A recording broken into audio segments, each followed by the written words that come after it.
Hey everybody, this is your favorite Wild PK. Welcome to part 2 with Jasmine Carson. If you did not watch the first video, shame on you, because we had some good girl talk that first go around. Yeah.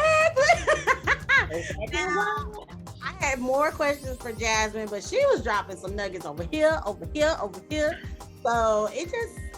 we're gonna just go dive right back in. If you don't know, of course, she's like a sister, a friend, an excellent worship leader. I mean, you talking about an angelic voice from heaven. Thank you. There's nobody that sounds like you, sis. Like nobody. Oh, thank you. Thank you. Praise God. Just let it. I'm like, this thing and Jesus. Thank you. Yes. Oh my goodness. Okay, so we're gonna dive right in. So my next question for you is, of course, we talked about how being active in the church, you and your husband, prior to you guys getting married, like what was the situation when it came to y'all dating? Because I'm learning, typical way of dating is just, I like you, you like me, we're hooking up. I don't know if we want to be together. We don't know if we're going to do this. Like, what did you guys decide to do, especially being active in the church? So for us, it's a great question. For us, again, I'm always going to capitalize on communication, honest communication. And honest communication doesn't mean that we did not have confrontation or we didn't discuss uncomfortable topics. It just means that we cared enough about the progress or an honest evaluation of how the relationship is actually going to have transparent conversation. And I think both of us had matured to a point where we understood the significance of really just saying how you feel. And so what that meant to us, especially with both of us being active in the church, was communicating like our thoughts on really religion. Like, what does that mean to you? So how you feel about shacking up? How you feel about sex? How you feel about this? How you feel about me? Even if we're not shacking, how you feel about me spending the night? How you feel about, like we just had a lot of topics because we grew up, even though we're both Christians, we grew up, we were exposed to church in different ways, if that makes sense. Yeah. And so he grew up Baptist for the most part. I grew up non-denominational. So there were some things, and even outside of denomination, the cultures of our church were different. Right. And so while there may not have been things that were biblical, there were just things culturally that my church taught for their church culture, if that makes sense. Does that make sense when I say that? So, I believe every church has a culture. And what I mean by that, for those who may not understand that, is you may go to a church that don't care if you have a rip in your jeans. Yeah. And then you may have a church where you need to have on a skirt and stockings. That's not biblical, but that may just be the culture of the church. So that's what I mean by that. So we grew up with that, and honest communication, honest conversation about how that impacted us. That helped us to see if we wanted to stay together. Were they deal breakers? Were there things we were willing to work through? As we got more involved and realized we wanted to make this long term, how does that impact our family? If and when we have children, all those things matter. What does it mean to be the head of your household? Or what do you think submission means? And even down to finance, how you feel about a joint account. Religion impacted all of that. And then as well as ministry. Do we want to go to the same church? So that's a thing as well. When you are with us being serving in ministry the way that we did, we never got to go to church together. And that matters. So, you getting this teaching and I'm getting this teaching, not saying that it's different, but you know what I'm saying? Especially when we got married, it was like, you getting this teaching, I'm getting another set of teaching, and we got to kind of come back and put it together. But we wanted to go to church together. We wanted to grow together because I believe that matters, and I have seen the impact of actually doing that. But are you okay with that? Are you okay with not being able to worship together? Are you okay? Well, I feel like I'm not able to support you in this area because I got service. You know what I'm saying? So right. if you are doing something significant in service, I'm gonna miss it every time because I got church. You know what I'm saying? Or if you want to do something the night before, it's almost kind of like those of us who are serving any capacity, especially in the music ministry, your Saturday afternoon to your Saturday night, it's a tight window because the morning is coming. That's the right. morning is coming. It is coming, and it's coming early. Yeah. And so, all of those things matter. Do we want to go on a date? Do we want to go on a movie? Do we want to try to go out of town? All of those things matter. So those are a couple things that I'm thinking about off the top, how being in ministry impacted us, and just being honest about hey, we grew up differently when it came to church, and we looked at church differently, and we learned things differently, and it doesn't make anybody right or wrong. And not saying there aren't some things that we have established, like this is not biblical truth, this was just preference and opinion. But if it matters to you and your moral compass, then I need to find a way to honor and respect that, and so that was how that worked. And I think that we, I thank God that we have been able to communicate in a matter that has helped us to grow and to respect and ultimately establish what we want for our household. And so, that is my answer. I appreciate it because I think what I really pull away from what you said on top of everything is that you guys really discuss deal breakers. And most of the time people have like 3 or 4, like, I know, and this is me just being honest. Like when I first started dating, it's like my deal breakers are: don't put your hands on me, you're not allowed to cheat on me, and we're not bringing nobody else into our situation. Like those are my deal breakers. If you want anything, and then you must love God. Like if any of this is not what's on the menu, I don't want nothing to do with it. But just from what you said, you broke it down to each individual category. And I think that's smart, because saying that you want children is great, but there's a difference between 6 months from now and 10 years from now. Saying that you want somebody that loves God, okay, that's great. Does he serve in the church, or he doesn't? What does that mean to you? Yeah, like what does that look like to you? Because somebody just showing up 3 Sundays out the year, that's them going. I love God. I love God. Easter's, Mother's Day, and Christmas. I got you.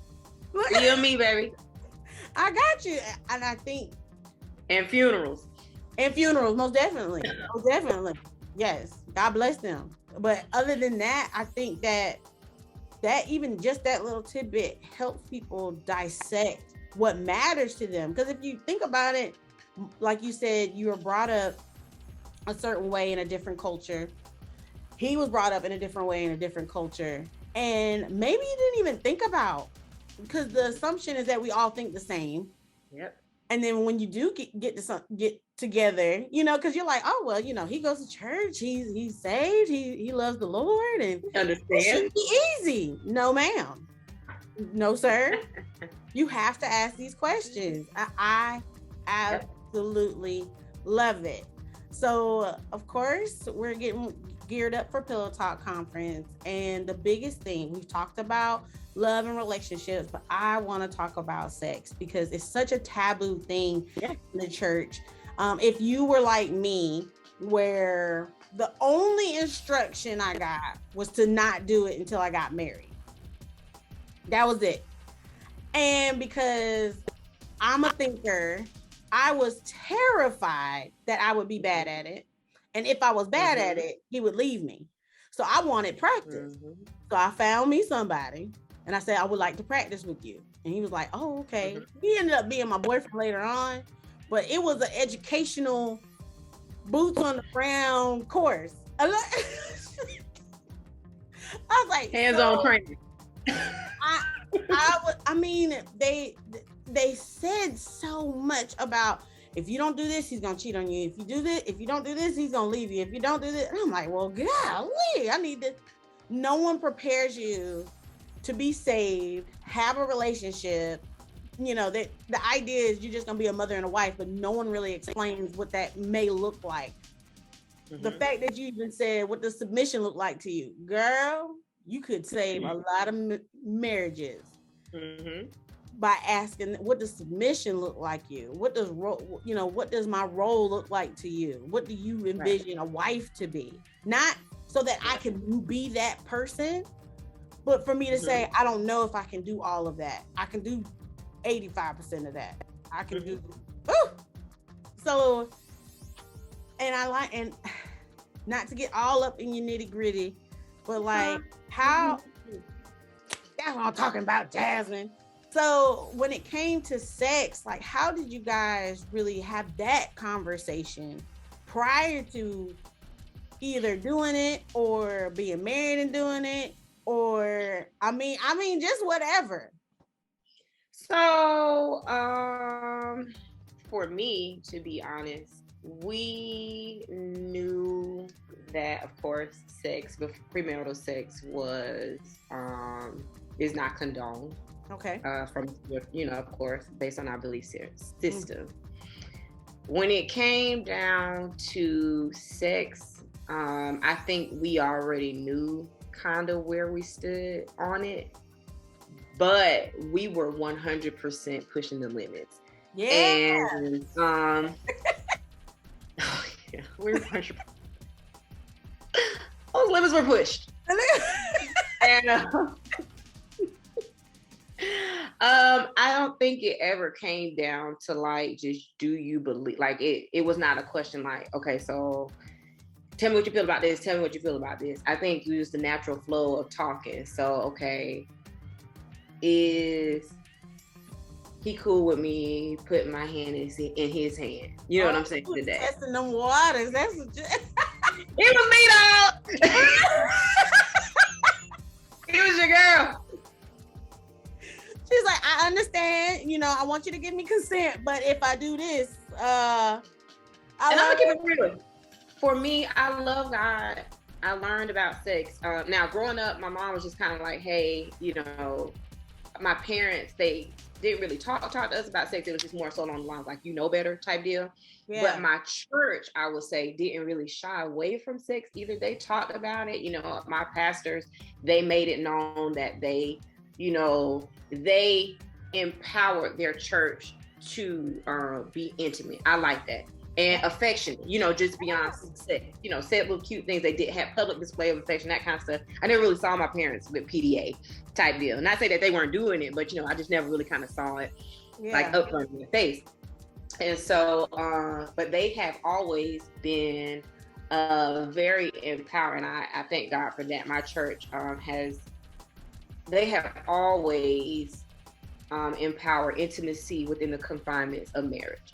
And when they did talk to us as the youth, of course, it was the importance of abstinence and loving Christ and honoring your body. And I don't say that dismissively. They were teaching us this. That's the principles. Yep.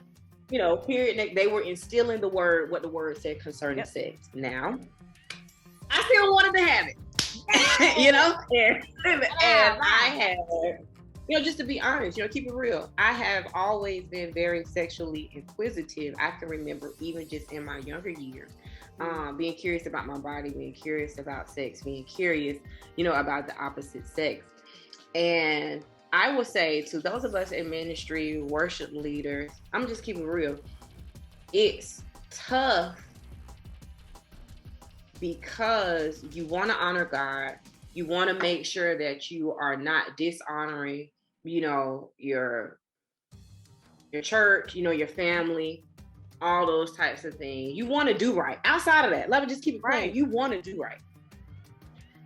And it's like, man, when you find somebody that you feel like understands that you want to do right, but they willing to do wrong, it's easy to get sucked into that because, you got a safe space to do this, and we're gonna come back to God.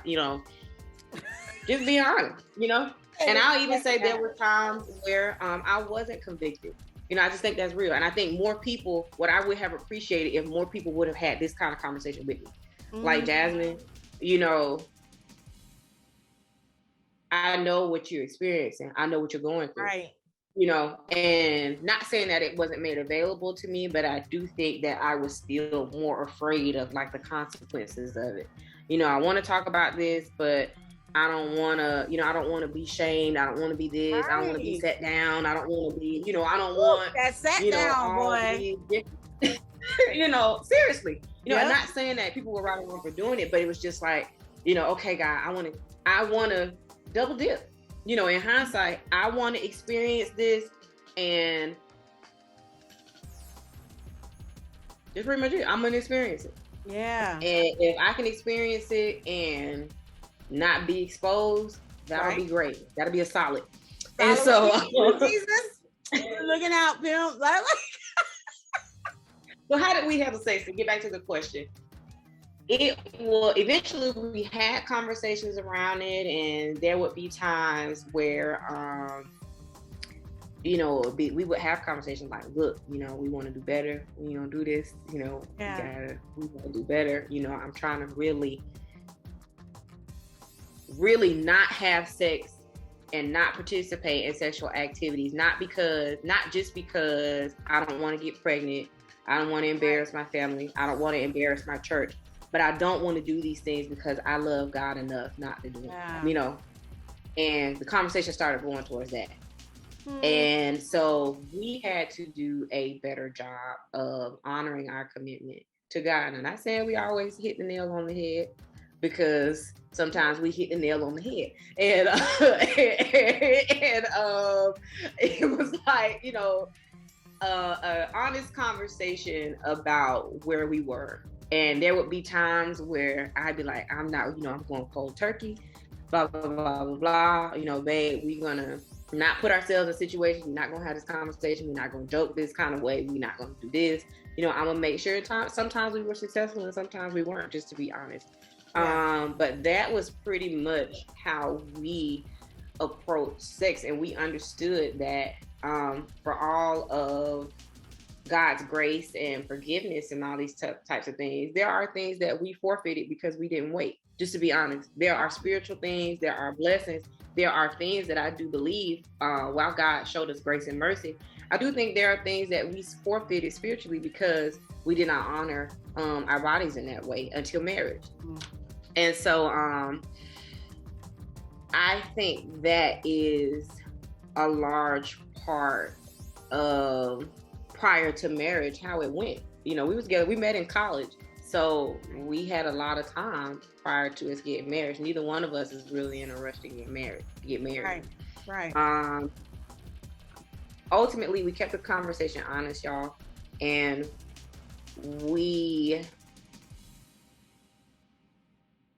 there were times where we was really trying, and obviously there was times where we really wasn't trying. We just kind of got into the routine, we got into the flow, and the Lord loved us enough to be there when we got back around to honoring Him fully. And so that is how that went. I hope I answered the question. That's how we approached sex prior to, and just true. I think what's beautiful about it is that, I think a lot of times, or at least in how I was raised in my church culture, it was like, if you didn't do it correct the first time around, it was like shame, guilt, and everybody had to know your business. So it's like, dog, I can't even process this. Scared to talk about it. Yeah, even if I'm trying to get free, I'm scared because I'm not sure. But the fact that I guess you had the freedom to ride that wave. Like, I was telling somebody else today, I was like, marriage, relationships, it's water. Like Mhm. you can pour it into a small cup and it not give you enough. You pour it Mhm. into a huge glass and it still might not be enough to fill it up. You have to add to what you're trying to do. Like you can have a little bit of water, a medium size, a large cup, but you have to add to it to be satisfied and to find how God wants you to do it. Because Yes. this life is not perfect, and in your journey of discovering yourself and who God would want you to be, in your purpose, even in your sex life, the reality is that we just don't know. Everybody's meant to have a different story. So I think Can I that's also add something there? yeah, go Um, ahead. and I will also say to add to that, be mindful of, okay, Lord, is this when it comes to if you are a person who is in ministry and you're not married, or you are married, but I'll just go back. If you are not married and you are dealing with your sex drive, you're trying to figure out how to handle that. If you are involved in that, be mindful of if it is the enemy using it. What I mean by that, help me, Lord. When you feel like I want to talk to somebody, but I'm scared to talk to somebody because I'm not sure, blah blah blah blah blah. Make sure, pray and ask God, and be in a place where you can make sure that is not a tactic of the enemy to keep you bound. Number That's one, good. that's Yeah, one side. And then the other side of that is I encourage churches to um, really try your best to create an environment that is safe, especially for your leaders or your members or whomever, to really come and talk to you and really feel that you honor the weight of what they're telling you. Because there are ministries who come and you do hear about it in the pulpit, or you may hear it from other members, or you may get treated differently, or you may, things may change after you actually disclose to them what you're dealing with. And I'm not talking about you being held accountable for your actions. I'm talking about some of the other things that really aren't necessary. So one side, just be mindful, make sure that you're not saying anything as a tactic from the enemy to keep you bound. Mm-hmm. So you don't have to have any accountability, and you keep doing what you're doing and convince yourself that you're okay. Mm-hmm. And then I also encourage ministries to make sure that you create an environment that is conducive and actually get feedback from people. Don't just like, well, I think it's fine, blah, blah, blah. Really make sure that you hone on into that, because we're really dealing with it. It's a real thing. So, I'm not saying that, I'm not telling my story to condone it and to laugh. I laugh at it, but I'm not saying I'm condoning the behavior, but I'm just being transparent, because it's a very real thing that's happening. It's happening in your ministry, whether you believe it or not. And, yes, I know I was participating in this, and I would still get up and try to give God my best, not condoning it, but, right. That was what was happening. And I know it was happening at other places too. You know what I'm saying? But, that's what I wanted to come in and say concerning that. So, yeah. You're right though. Cause so like for me and my husband, his family was in a situation and he didn't have anywhere to go. So he moved in with me because he didn't have anywhere else to go. And the issues that stirred from my family knowing, because my family, my parents are pastors, and so they're concerned. Yeah, the concern that they had was like, my daughter's not shacking up with such and such and this. And I was like, I know how to conduct myself. I know how to live. I can govern myself. And if that was to happen, that's not the worst thing that could happen. Like, in church, it's like a young girl getting pregnant, and before she's married, it's like it felt like it was the worst thing possible. And it's like the reality is she gonna do what she want to do. He gonna do what he want to do. If this is the journey that they're supposed to go on, don't shame them. Let them know that they're loved. Let them know that they're supported. Let them know that they can have a safe place, like you're talking about. and be able to come to somebody and say, hey, this is what I'm dealing with. And my kindness, they said, don't let your good be evil spoken of. Right. And I'm like, I don't know how to not help somebody. And he needs help. I know what I'm doing in here. If you feel some kind of way, there's nothing else I can do about it. But it was like the best. I mean, we ended up being married. And that was my goal anyway. Because I was like, the next person that I finagle, we gonna be married. He's gonna be my husband. Well, so that's how, because I went on a 2.5 year celibacy journey, and I was like, I want to get connected with God. I want to know what He has for me. I want to hear from Him, and I want to be transparent and vulnerable with Him so that I can clearly hear His voice, because I'm getting distracted. And when He came into the picture, I was like, well, God, you know what? I can maintain this journey as long as I know the next person that I am interested in, that's my husband. And I promise you that drought, as I like to call it, that dry season, girl, I didn't really seriously talk to nobody. I didn't talk to nobody. They may have wanted to, but I couldn't even see myself, and that allowed me to just be in right standing. So when he did come into the picture, I was mind right, heart right, spirit right. So it wasn't hard to either say no or to say okay or to stand in my truth. It's like, well, yeah, we doing it, and now what's happening next? But Jasmine, I just want to say thank you for doing this for me. Of course, this ended up being a part 2. If there was any words of wisdom that you would leave with anybody who is struggling to not find their partner but communicate with their partner, the expectations, their wants, and their desires, what would you share with them at this moment?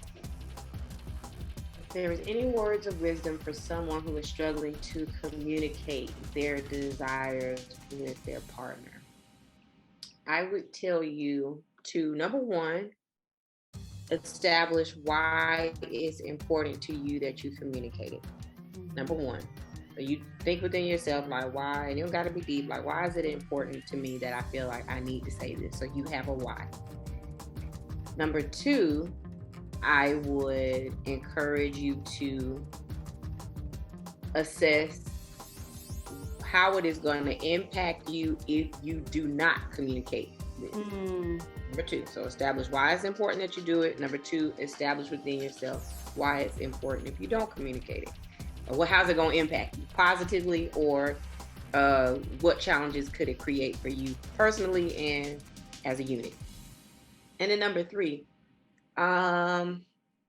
especially if you have somebody that, well, this is what I'll say. Establish what you think, why it's so difficult for you to communicate that in the first place. That's right. Yeah. You need to identify what is it? Is it me? Is it a vulnerability thing? Am I nervous? Am I scared? Do I feel like I can't communicate, that we don't know how to communicate, or it's overlooked when I talk, or there's no action taken? All of these, you know what I'm saying? You need to establish why there is discomfort concerning this. Get to the root of that as much as you can, so you can figure out how to go in. If you got somebody that you can talk to and you just not talking to them, that's a personal issue that you need to get to the root of. Or if you have somebody that you can't talk to and you tried, then you got a decision to make, and you have to ask yourself, why am I not? You get what I'm saying? So I can go make a decision, detail, but those are the top 3 things. And if it is a person that you can talk to, try it anyway. You need to establish, number 1, am I going to try to have this conversation? If I'm not going to have this conversation, am I going to stay? If I have this conversation, these are kind of the results that I'm looking for. And if I don't see those results or this type of commitment, what am I going to do? And, hey, do I owe this? If I feel like I owe this person this conversation, this is the least that I can do to express what I feel, and be open for feedback. feedback. Thank you for feedback, for critique, to be challenged, and not necessarily in a way so we can argue, but be open to have that, have that challenge to expand your thinking, or be ready to stand on what you say, right, in spite of what that may mean. So those are the things that I would advise. And if you need help breaking that down, or just kind of sorting through the first step, like what exactly, what the first step is, get in contact with me. I don't mind helping you try to get to the root of what it is that you want to say, or what you are not saying that needs to be said. I don't mind doing that. Sometimes it's hard. Sometimes we don't stop long enough to sort through that. So I would be more than happy to help you sort through that. But yeah, those are things I'm always going to encourage you to pray, read the word, Google. It's very simple. A lot of the things about God is not a mystery. Google the scripture. It's in the word, in his word, ways to talk. How did Jesus talk to people? How did Jesus handle confrontation? Blah, blah, blah, blah, blah. I'm always going to tell you to do that. Find a trusted source, somebody that you want to chop it up with. If it's not me, go through the conversation, go through the questions with somebody else if you just want to get into the habit of asking and getting the jitters down or whatever. But if it's somebody that you love and that you care about, that, a healthy conversation is the least that we can do, and try to communicate it because it benefits both parties, and that's what we want. So yeah. Jasmine, I'm just saying, I'm sad that you moved away, but I'm glad that you're walking in your purpose, and you get to bless some more people with just your life. You're such a beautiful person, and thank you for joining me today for Pillow Talk Moments. And of course, this will not be the last. You will forever be a sister from another mister. You guys, thank you for joining us today. If you have any questions, make sure you drop a comment down below. Make sure you follow, like, and subscribe. And if nothing else, keep being wild for God. Y'all have a good one.